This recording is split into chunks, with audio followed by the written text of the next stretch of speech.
So the title of the study this morning is Judgment of Religious Babylon. And it's Revelation chapter 17. So in the book of Revelation, just to review, we have three series of judgments. The tribulation is the last 7 years before Christ returns and sets up his kingdom. We have the seven seals, and the seventh seal introduces what? Symbols. The seven the seven trumpets. Is that what you said? Yeah. I wish I could keep up with Robert.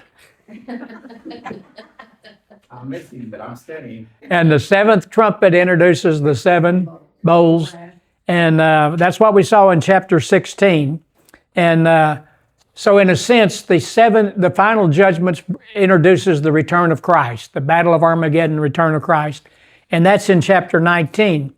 But God has chosen to give us an insight into Babylon here in chapter 17 and 18. So we have two Babylons. One is a false religious system whose final judgment will come in the middle of the tribulation. Did you get that? It's a false religious system whose final judgment will come when? In the middle of the tribulation. And the other is a corrupt commercial system whose final judgment will come at the end of the tribulation. So we got chapter 17, a religious system, chapter 18, a commercial system. So why does God devote 2 chapters to the description of the character and destruction of Babylon? Well, that's what we want to try to answer in our study this morning. There's 2 previous references to Babylon in Revelation 14:8. Somebody read that. This is the longest handout I've ever given you, so there's a lot of material in there. But somebody read. Fallen, is that right? Yeah. Fallen, Babylon the Great, which made all the nations drink in maddening wine of her adulteries. Okay. And then Revelation 16:19. This is a part of the seventh bowl of wrath. And you have this earthquake, which is greater than any earthquake in the history of mankind. And so somebody read that, Revelation 16:19. The great city split into 3 parts, and the cities of the nations collapsed. God remembered Babylon the Great and gave her the cup filled with the wine of the fury of his wrath.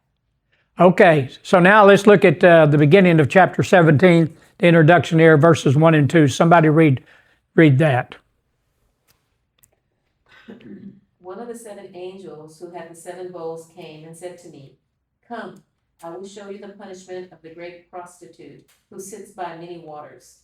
With her the kings of the earth committed adultery, and the inhabitants of the earth were intoxicated with the wine of her adulteries." So one of the main characteristics of this religious system called Babylon is it's called a prostitute, King James a harlot, guilty of adulteries. And those terms are used 7 times here in chapter 17. And what does it mean, adultery, prostitution? What does that mean here? Unfaithfulness. Yeah, it's spiritual. It's not physical. It's spiritual. It may involve that too, but it's a false religious system who's unfaithful to God. In the Old Testament, we see how Israel is accused of adultery because she's been unfaithful to her God. It involves idolatry. And what is idolatry? Anything other than That's right. worshiping the Lord. The only one worthy of worship is the Creator, God the Creator. Anything else, it becomes idolatry. But this is the natural bent of man. And so when you have the true religion, and then man always corrupts it. And he makes it into something that you could, with a little bit of wisdom, you recognize it as human. You know, it's like there's how many virgins in heaven for the Muslim? Does that really sound like something that's spiritual and from God? No. And so, well, who came up with that? Some guy, some person. Hey, that sounds good. Let's put it in there. We'll get a lot more followers. And so when you have idolatry, you're putting someone or something ahead of God. And we'll talk a little bit more about that. So what I want us to do is go back So for us, when we see the word Babylon, it's just another word. Maybe we're familiar with it from scripture and stuff, but for God, Babylon has a lot of meaning, deep, intense meaning. And so we want to try to get a kind of a flavor of that. When God talks about Babylon, what's he talking about? He's talking about rebellion, opposition, evil, corruption. So we go back to Genesis 10, we have what's called the Table of Nations, where we have the descendants of Noah through his three sons, Shem, Ham, and Japheth, traced. And in this list, when you're reading chapter 10, these different Shem, Ham, and Japheth, there's one name that leaps out at you as gets more attention than any other name, and that's the name Nimrod. And so somebody read verses Genesis 10, 8 through 12. Cush was the father of Nimrod, who grew to be a mighty warrior on the earth. He was a mighty hunter before the Lord. That is why it is said, like Nimrod, a mighty hunter before the Lord. The first centers of his kingdom were Babylon, Erech, Akkad, and Calneh in Shinar. From that land he went to Assyria, where he built Nineveh, Rehoboth, Calah, and Resen, which is between Nineveh and Calah. That is the great city. Okay, so it says, like Nimrod, a mighty hunter before the Lord. Some say he was a mighty hunter of human souls, but a mighty hunter before the Lord, that word before could be translated against.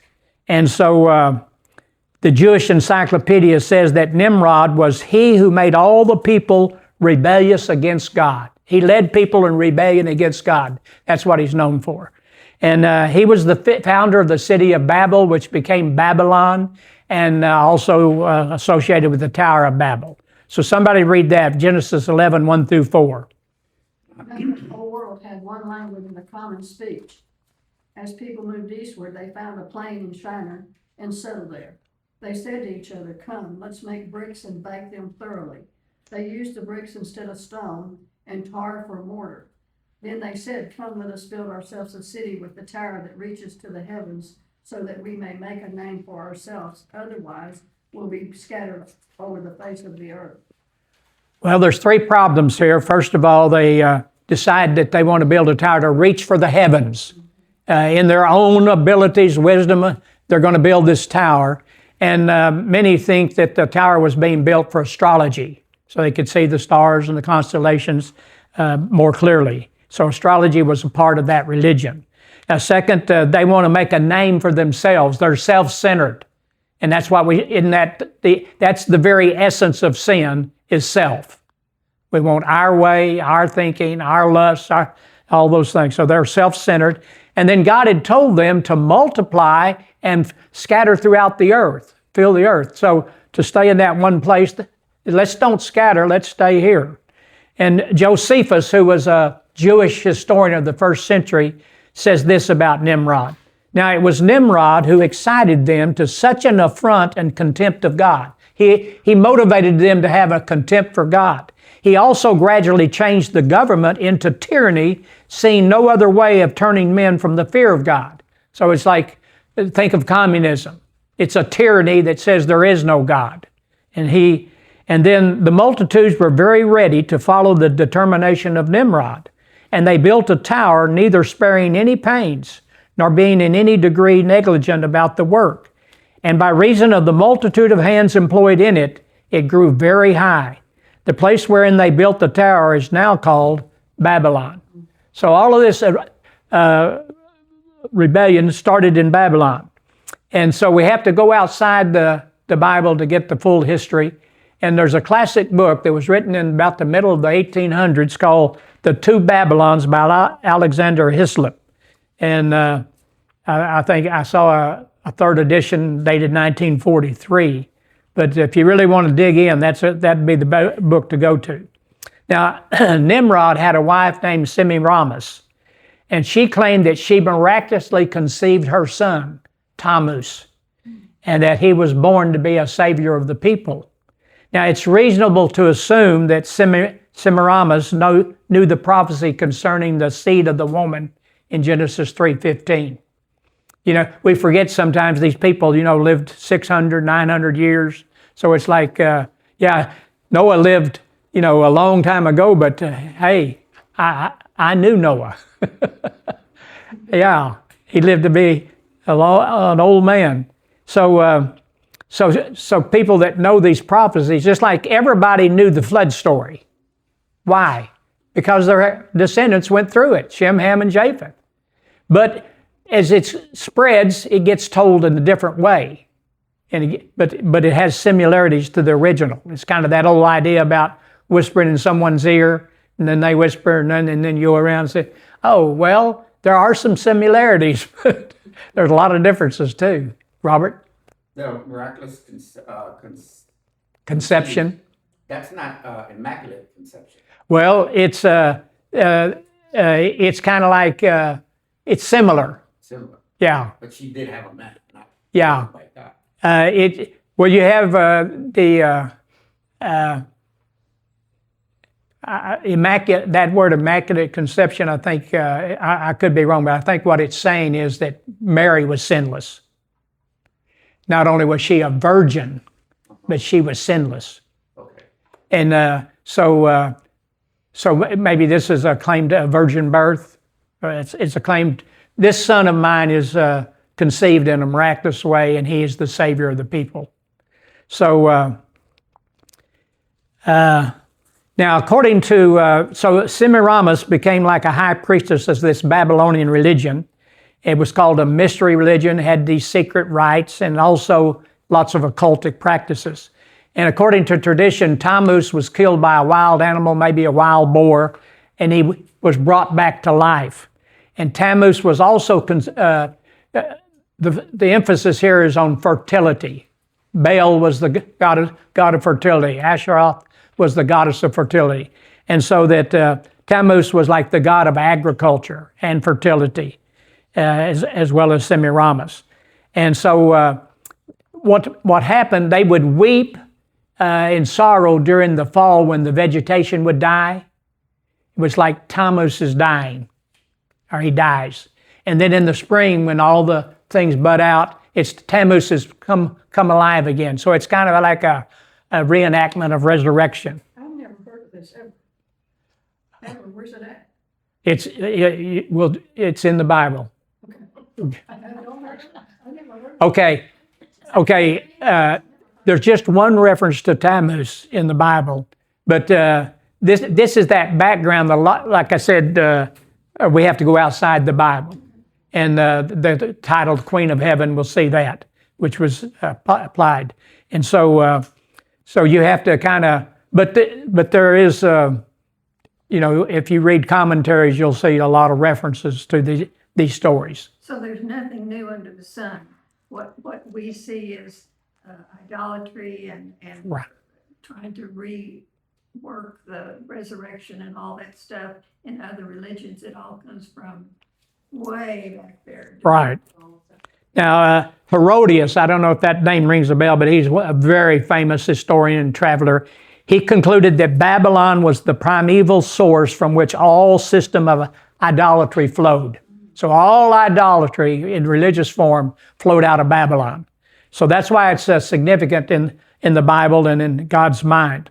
Other historians have agreed with that's the original source.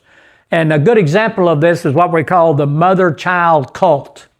That we find this in Semiramis and Tammuz, that both were to be worshipped, the mother and the child. You have the miraculous son and the mother, and that this spread throughout the world with different names, but similarities. And so what I have in your notes, there are 15 examples of this, and I debated whether I should read them, but in China it was Xingmu, referred to as the Holy Mother with child. And usually you would see the mother with child, and often she's nursing the child in these pictures and these images, these idols, statues. The ancient Germans called her Hertha, the Scandinavians Disa, the Etruscans Nutria, the Druids Virgo Patura, and referred to as Mother of God. And the Greeks Aphrodite, Sumerians Nana, In Egypt, it was Isis, and her child was Horus. In Rome, Venus, and the child was Jupiter. India had several. In one area, it was Indrani. Then for many, it's Devaki and Krishna. And then Isi, known as the great goddess, and her child is Wara. In Asia, it was Sibyl, and the child was Dioeus. To the Phoenicians and the Canaanites, it was Baal. The wife of Baal was Asheroth, the goddess of fertility. So all down through the Old Testament, we see this struggle with idolatry and this emphasis on fertility. And so, what's the number one aspect of wokeness today in our culture? What's the main part of wokeness today? Sexuality. Sexuality. Almost all wokeness has to do with sexuality, if you think back at all the different aspects. And that's what was related. Fertility, what's the main emphasis of fertility? Sexuality, as far as humans are concerned. So this mother and child cult developed all throughout the world, and the titles like Queen of Heaven and Mother of God were used. And somebody read Jeremiah 7, verses 16 through 18 there. But do not pray for this people, nor offer any plea or petition for them. Excuse me. Do not plead with me, for I will not listen to you. Do you not see what they're doing in the towns of Judah and in streets of Jerusalem? The children gather wood, the fathers light the fire, and the women knead the dough and make cakes of bread for the Queen of Heaven. They pour out drink offerings to other gods to provoke me to anger. So he's saying that the children are involved, the fathers are involved, the wives are involved in this idolatry, making bread for the Queen of Heaven. And it's like, was she the creator of the universe? Well, then it's idolatry. And of course, they would make offerings to other gods. So in the NIV Study Bible, it says the Queen of Heaven for the Babylonians was the goddess Ishtar. And you may not realize it, but Ishtar is what we get the word what? What word comes from Ishtar? Easter. Easter. See. Now, when we say Easter, I know some pastors work hard to avoid using that word Easter. It doesn't bother me because we have a different perspective now. But you could see it comes how these pagan things have influenced us. And then the word of the Lord, Jeremiah 44, we're not going to read that, but it also talks about their burning incense to the Queen of Heaven. Jeremiah was telling, these are the Jewish exiles in Egypt, Lower and Upper Egypt, and he's telling them, not to do this, and they said, we're not going to listen to you.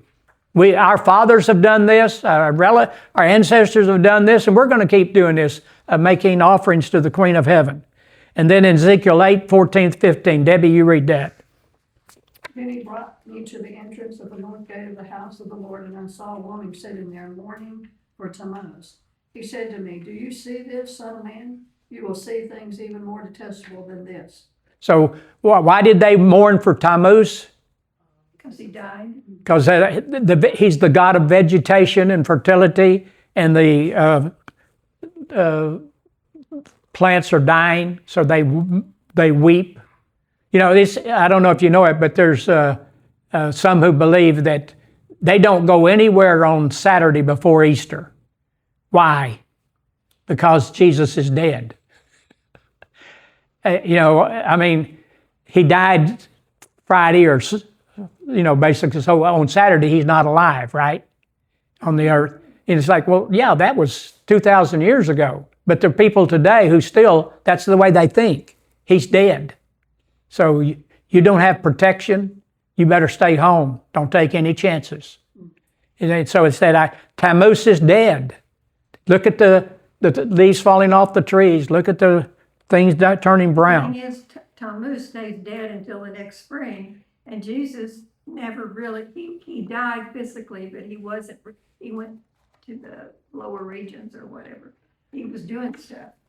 Yeah, but he dies every Mass. In every Mass he dies again. But anyway, so we see this false religious system that continued to be a problem for thousands of years in the area of Canaan and which in the land which became Israel. And Babylon was deeply involved in astrology, sorceries, and magic.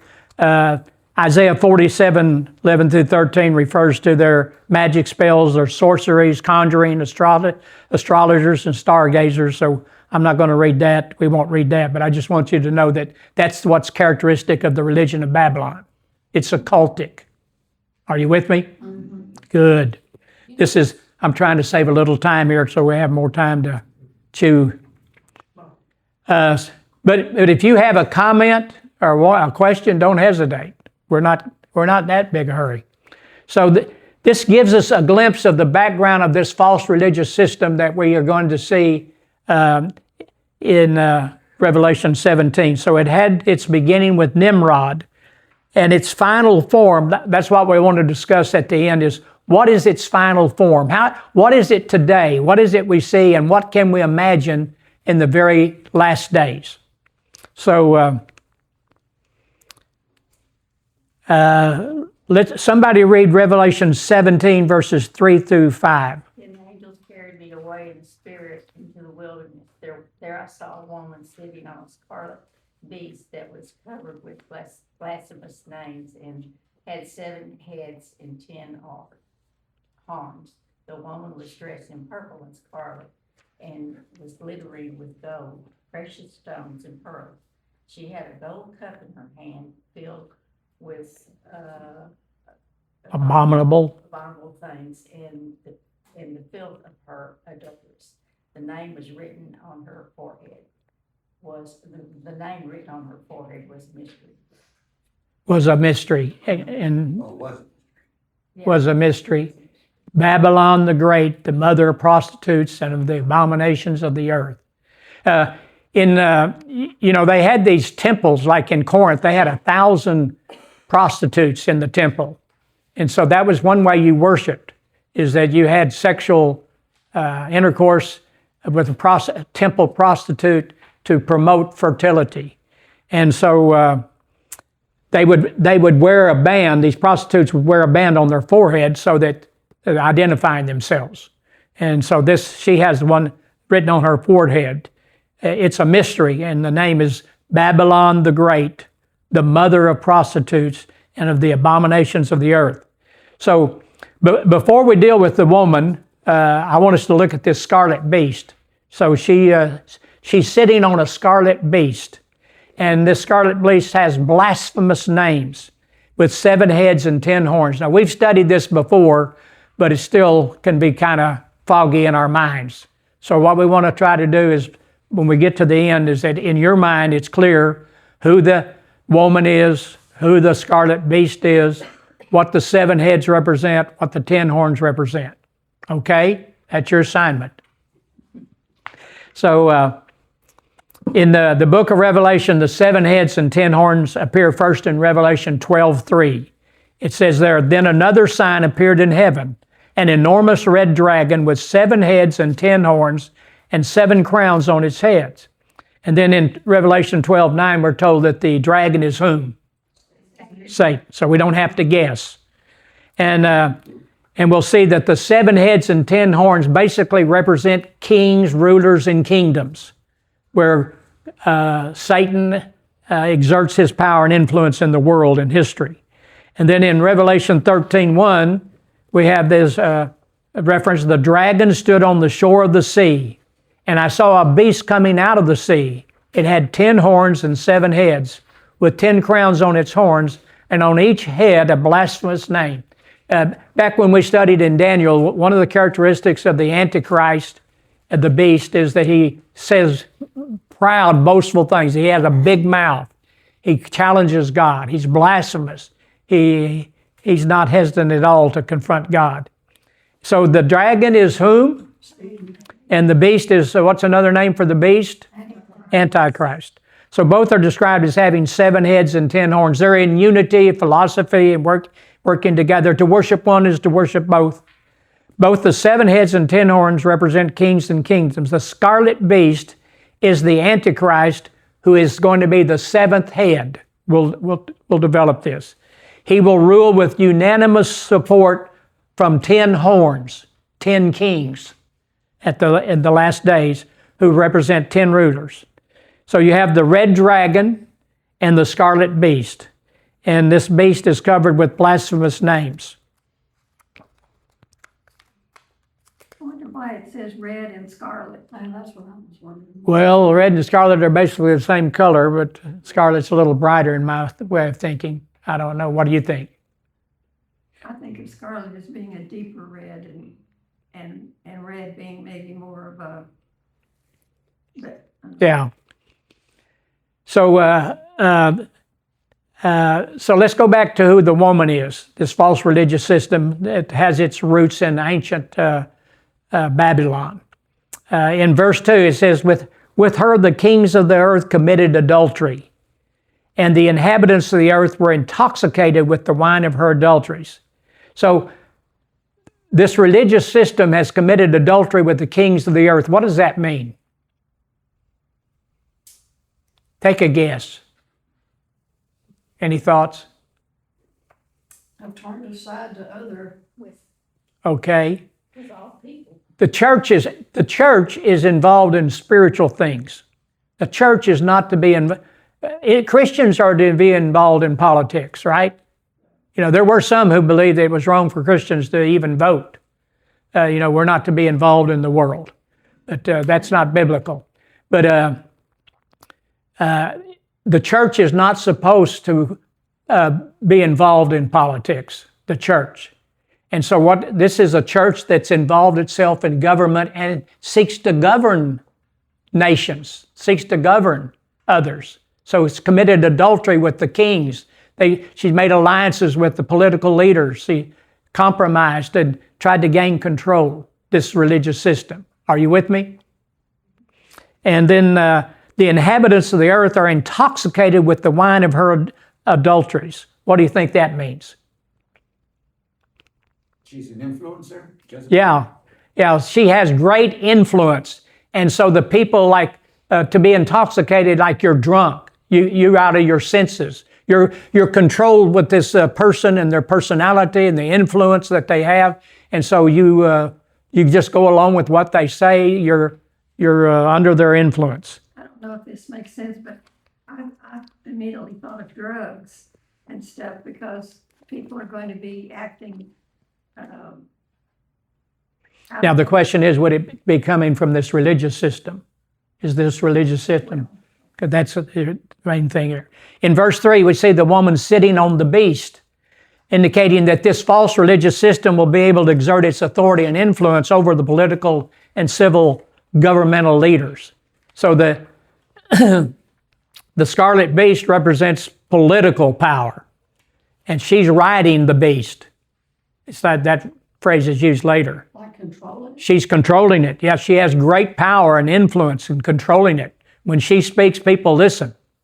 Political leaders listen.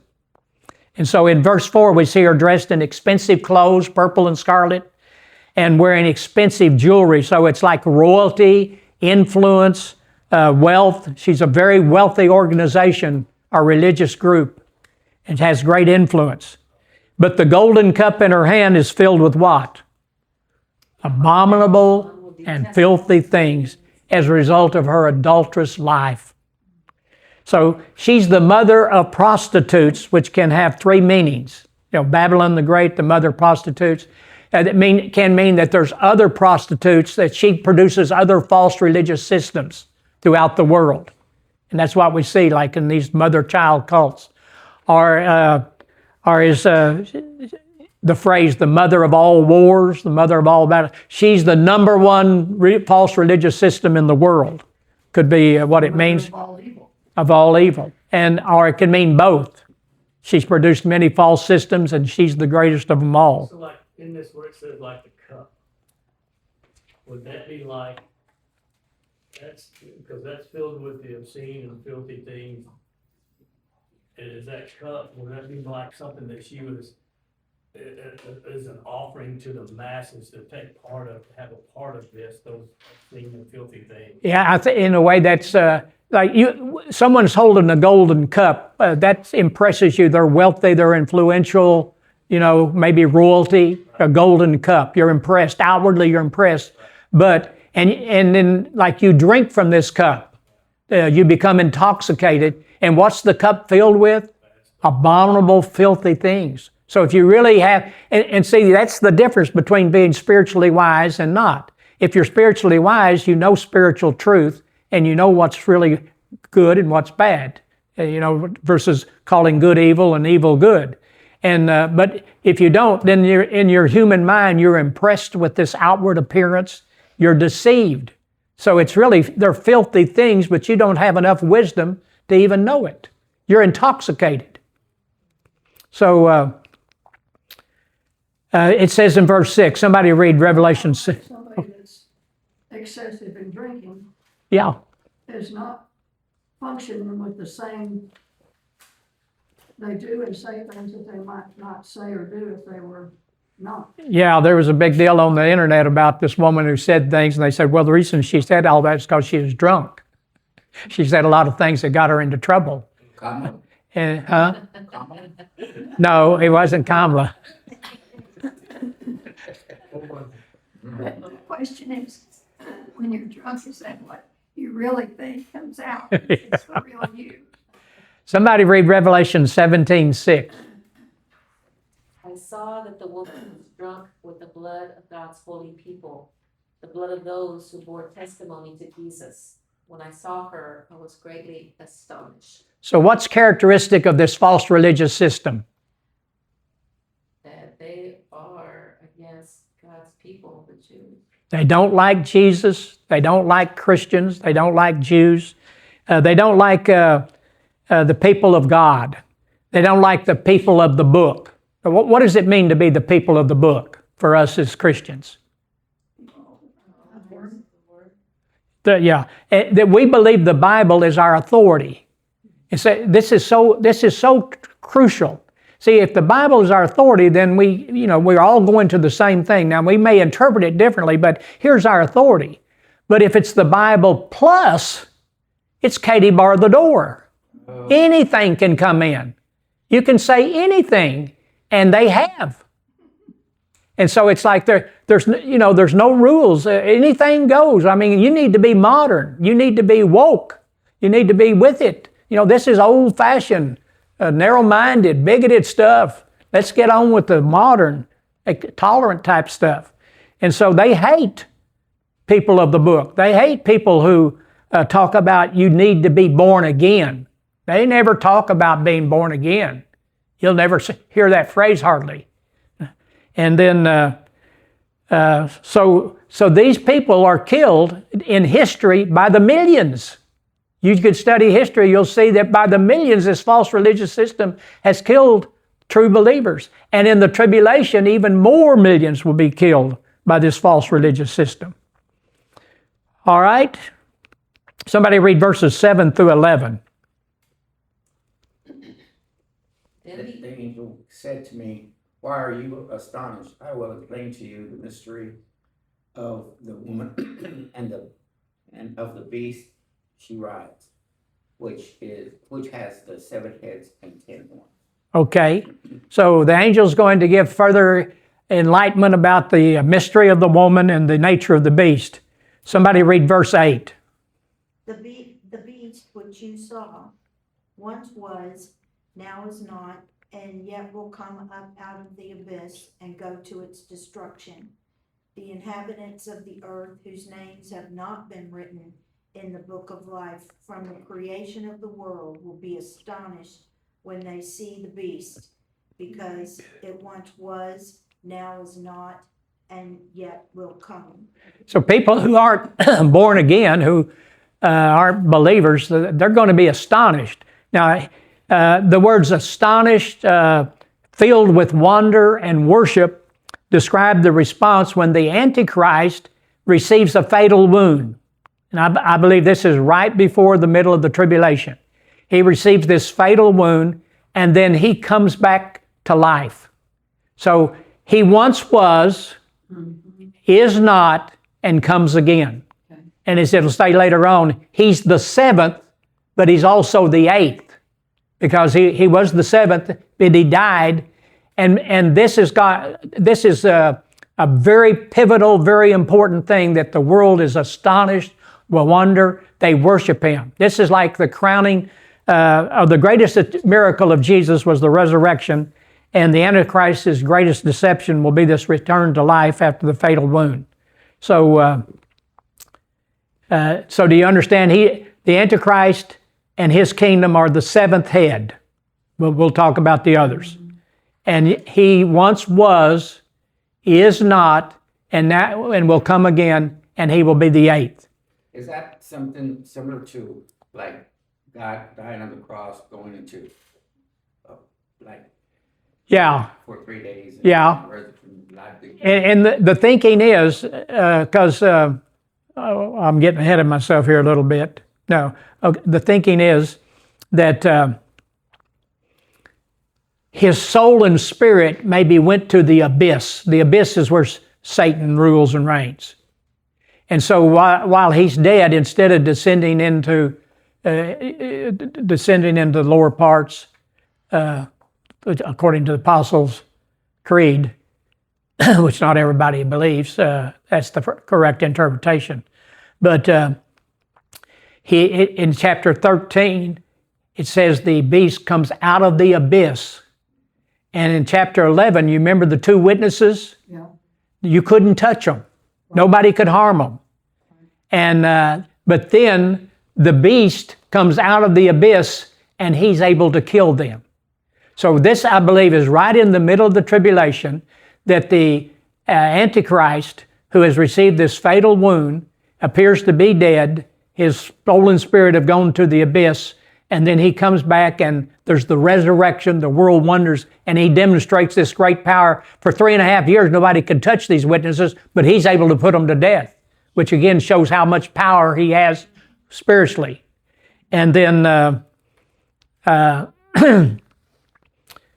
somebody read verses, this is what really results in worship of the beast. And so somebody read verses 9 through 11. This calls for a man with wisdom. The 7 heads are 7 hills on which the woman sits. They are also 7 kings. 5 have fallen, one is, the other has not yet come, but when he does come, he must remain for a little while. The beast who once was, and now is not, is an 8th king. He belongs to the 7 and is going to his destruction. Okay, so verse 9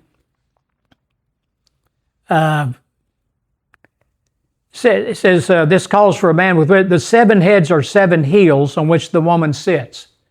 And it's classic in history that Rome was built on 7 hills. So some say this is the identity of Rome.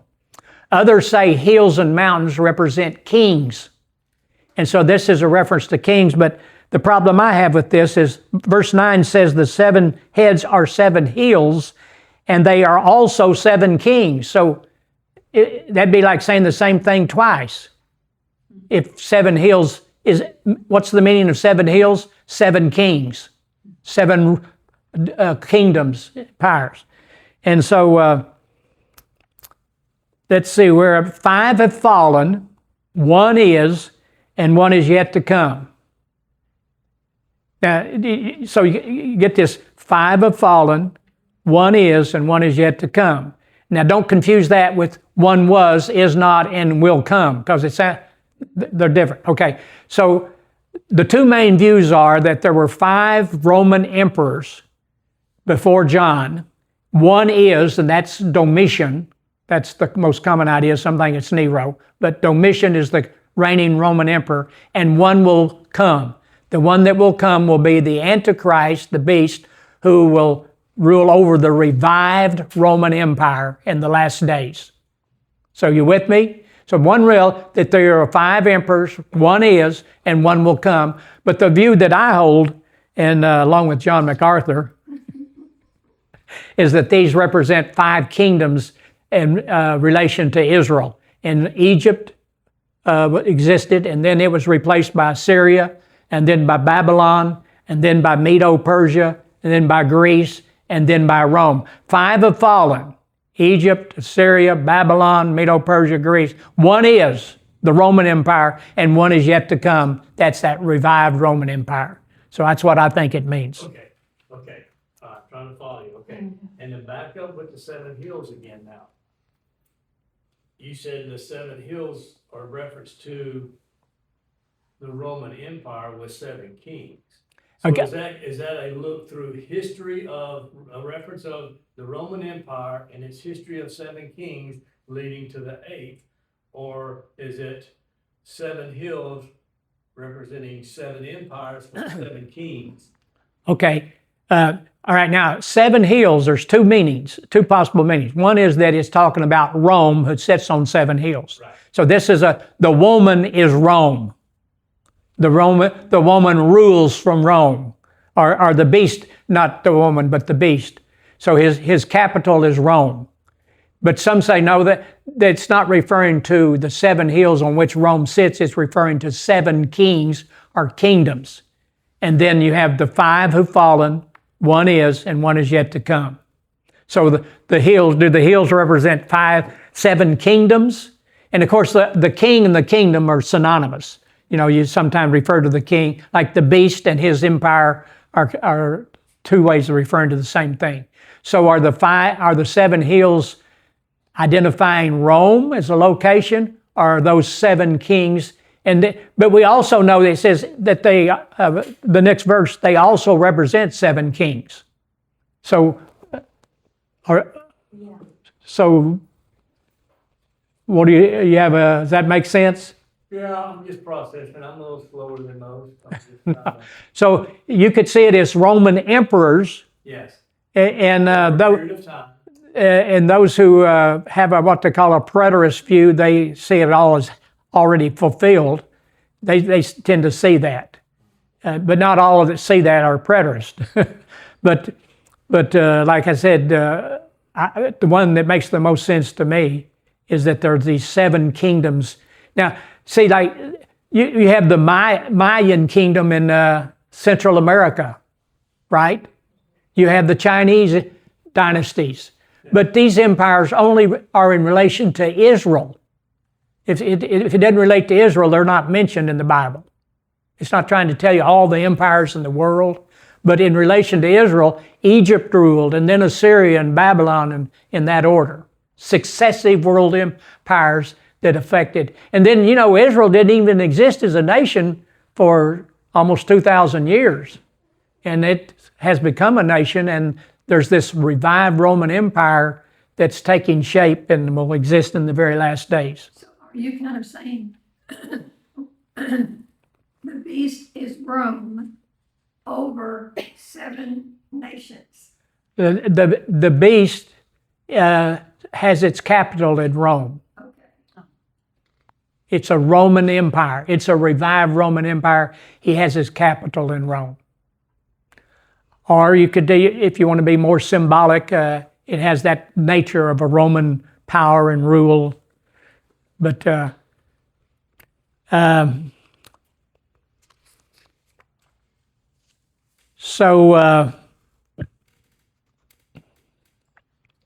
let's see. So you understand how it can be the 7th and the 8th because of the fatal wound that was healed. All right, so what are the 10 horns? Somebody read verses 12 through 14. In 10 horns you saw the 10 kings who have not received a kingdom, but who for 1 hour will receive authority as kings along with the beast. They have one purpose and will give their power and authority to the beast. They will wage war against the Lamb, but the Lamb will triumph over them, because he is the Lord of Lords, the King of Kings, and with him will be his chosen and faithful followers.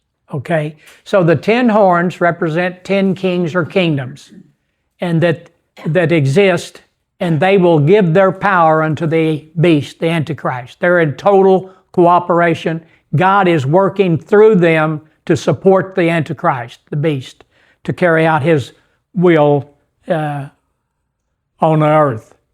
And so they will oppose the Lamb together and his followers. And who are his followers?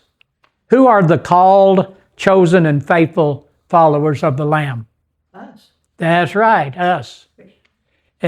Revelation 19, verses 11 and 14. I saw heaven standing open, and there before me was a white horse, whose rider is called Faithful and True. With justice he judges and wages war.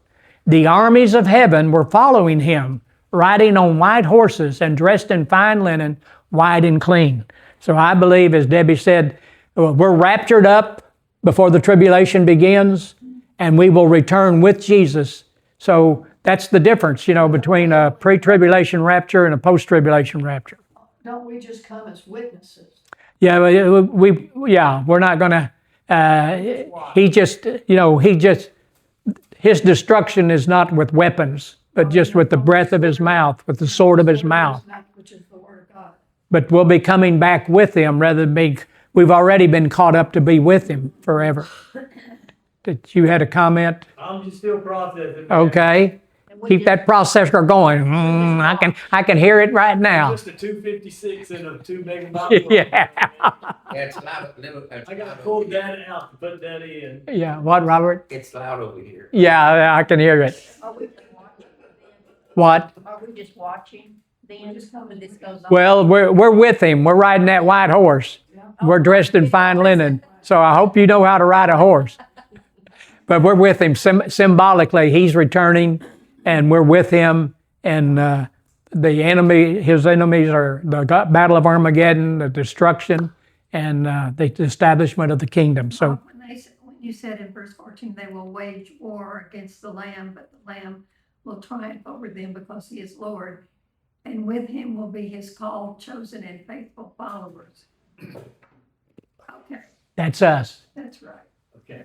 Oh, man, I do have a question now. Let me get back to where I was at. All right. I lost it. Joe, don't confuse me, I got this. No, you're really fixing to be messed up now. Yeah, You're really fixing to be messed up. all right. Throw a monkey wrench in here. Okay, let me get right back to it. Okay, search. While he's Okay. looking, is Babylon Iraq or Iran? It's in Iraq. I had something in my mind, I Yeah. don't know why. Iraq? Yeah. Okay. Okay. All right. Let me get back. Okay. So, okay. Okay. Here we go. Okay. It says, let's see. Beast. Okay. Okay. The beast you once saw was, and now will come up from the abyss. Yeah. But it's on its way to destruction. We know this. We read the book. The people living on the earth whose names have not been written in the book of life since the founding of the world will be astonished. Makes sense. They don't know. You're like, wow, that's cool. This calls for a mind of wisdom. Yeah. Okay. Why is that in there? Because if everyone with wisdom is raptured out, why is it pertinent that someone Okay. with wisdom at this point in time would be astonished at the beast coming out? Okay, remember this. All believers are in the rapture, all believers are taken up to heaven, caught up to heaven. But the very next day, or even the same day, maybe millions believe. Yeah. So now there are so many believers during the tribulation that you can't count them. Yeah. So that's one of the characteristics of this. So you have many opposing God, and you have this kingdom that opposes God, and the 10 horns that support him in it. But there are many who will be martyrs, and they'll be they're believers, and many will be martyred. And so they need wisdom to discern things. That's what you told us about our end, how many Christians are. Yeah. It's like God's always giving, even up to the end, he's giving them a chance Yes. to go to faith. Yes. If they Yes. have faith in God, he will accept it. That's right. Up to And Israel will. It seems like Israel will almost wait till the last minute Yeah. Yes. before she repents. Are you okay for right now? Yeah. All right. Let it simmer. Just simmer down. Okay. And I do believe that when Israel comes back, it'll be the kind of repentance like has never before ever. They'll weep, mourn, repent, Yeah. and rejoice. It's like Oh. the Democrats. When did they go to Still. Petra? That was in an earlier version. We'll have to. That's during the tribulation. They flee. The woman flees into the wilderness. So those are not believers? Yeah, they're believers. Okay, so there'll be a bunch of believer Jews. Yeah. Go to the desert and to Petra, but then at the end, it's whoever is left, there'll be a great awakening. I think based on Zechariah, many of the Jews will be put to death, but it says there, I think in Zechariah 13, that a third will survive, and I believe they're the all, and all Israel will be saved. So all of those who are still alive, which is a minority, will look on him whom they have pierced. But there'll still be millions because As long as they I've take heard of faith. 10 million. So here's the application. they- I know I'm called, I know I'm chosen, but am I being a faithful follower? Right. faith. That's the challenge we have. We're called, we're chosen, we're children of God, but are we faithful followers? That's the challenge. Like, are we like doors? I mean, can we fulfill, Are we being faithful to the Lord? doors? Especially in a world that calls evil good and good evil and compromises, and it has so much corruption, and wokeness is popular. Somebody read verse 15.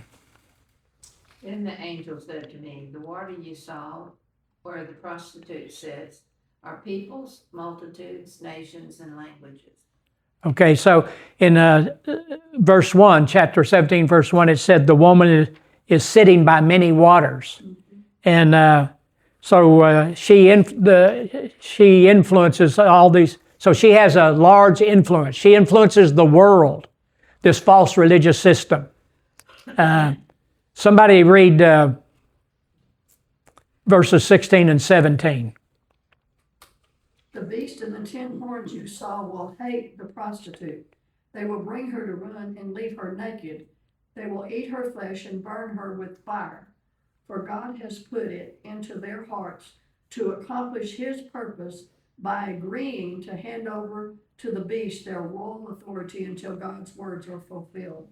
Okay, so at the beginning of the tribulation, this false religious system appears to, like with royalty and influence and attractiveness. And so this is, I imagine this as the spiritual leaders in the world at that time the emphasis is on unity. And they are viewed as being the representatives of truth and morality. And so they're very influential. She sits on these waters with influence. The people are intoxicated. So the Antichrist, being smart like he is, along with the 10 horns, they use this religious system. They allow it to have influence. They allow it to ride them. She's riding the beast. But in the middle, when Satan, not Satan, but the Antichrist is brought back to life and the world is astonished, they wonder. He puts to death the 2 witnesses. Then he makes his move. He sets himself up in the temple of God and demands that the world worship him as God. And so they turn on this religious system. They've hated it from the beginning. They're not believers. But they've allowed it to have that influence. But now they burn her, they eat her flesh, they kill her, they destroy her. So this false religious system will be destroyed in the middle of the tribulation. Does that make sense?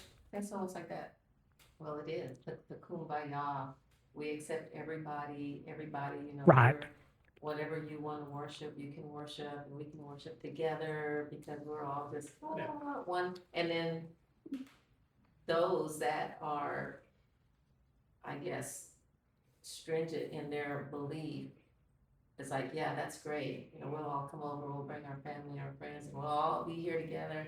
And then once they're all there, then it's like, you're out of here. So it's almost like that hippy dippy kind of thing where you're not. Yeah, I that's it. think they've taken love and Tolerance. yeah, and then they distorted it. Yeah, that's right. Where it's like, and I saw a meme, I know this is terrible, but it's like this woke woman with purple and green and yellow hair hugging this Muslim saying, we love you, we want you to come here. And then his mind is saying, I'm just gonna stab you as soon as I have that opportunity. And that's their mindset. Yeah. And so, yeah, Well, yeah. we could be, Yeah, well, that's anything like that, anything socialism, anything. it's all to convert the masses to be all one and to be equal, but there's always still someone in charge. And those people in charge still oppress and control and take and eventually that whole system just eats itself. Because, I mean, you see that in Hollywood. Yeah. Once all the Hollywood stars are going, oh, we love everybody, everybody's good, then all of a sudden they got one that they pick on. They go, this one, he needs to go. So they eat him. And then the next thing you know, oop, we got this one, we found out this, now we gotta eat this one. It's just a Fulfilling. destructive. Yeah, self-destructive. Yeah, you notice that like in communism. Like I may be the head communist in Splendora, Yeah, but guess what? All these other people want to take my place. There's a lot of people who want to take my place. So one day I'm the big guy. Yeah. I'm the emperor, and then all of a sudden I'm in disrepute. I'm like Stalin. You're number one, and then no, he's a bad guy. Tear down all those statues to Stalin down. And so where you are today, you can put people in jail, prison, but tomorrow you may be the one that's in prison. So that's that self-destructive system. I think the purpose behind that is, and he said it, I don't want you to fear God, I want you to fear me. And so I'm gonna make it so miserable and you so scared all the time that you will do what I tell you to do and you won't listen to God. Yeah, That's what's happening in the church, I'm sorry. yeah. What's happening in the church. all day What's long. happening in the church. So And what we know is the church. To be, bold enough to offend. Yeah, Because you, Yeah. I mean, and that's the truth, I hear this, like, oh, don't be mad at me, it's not what I said, this is what God said. Yeah. Well, that's true, but to be bold enough to say, because God said this, yeah, you can be mad at me. Yeah. Because this is the truth. And, many people are scared to be truthful. And Right. to be. I mean, look how it worked out for Mussolini. yeah. So at this point in the middle of the tribulation, only one religion will be acceptable and legal. Any other religion will be a crime. And that religion is worshiping the Antichrist and his system. So there is that phrase, for God has put it in their hearts to accomplish his purpose. So all of this is working out. God's bringing judgment on the false religious system, and he's allowing the 10 kings to support the Antichrist for a limited time. And so we have one final comment about the woman, verse 18. Somebody read that. The woman you saw is a great city that rules over the kings of the earth. Okay, so it seems like this false religious system is identified with the city, and the two main ideas is that a lot of people believe that Babylon and Iraq will be rebuilt and will become significant. Some say especially with the commercial Babylon. Others believe it represents Rome. Others believe it's just symbolic. New York City would be a good one for commercial Babylon, but we're not there yet. So let me close by reading this Romans 1:20 through 23. It says, for since the creation of the world, God's invisible qualities, his eternal power and divine nature have been clearly seen, being understood from what has been made, so that people are without excuse. For although they knew God, they neither glorified him as God, nor gave thanks to him, but their thinking became futile, and their foolish hearts were darkened. Although they claimed to be wise, they became fools, and exchanged the glory of the immortal God for images made to look like mortal human beings, or birds, or animals, or reptiles.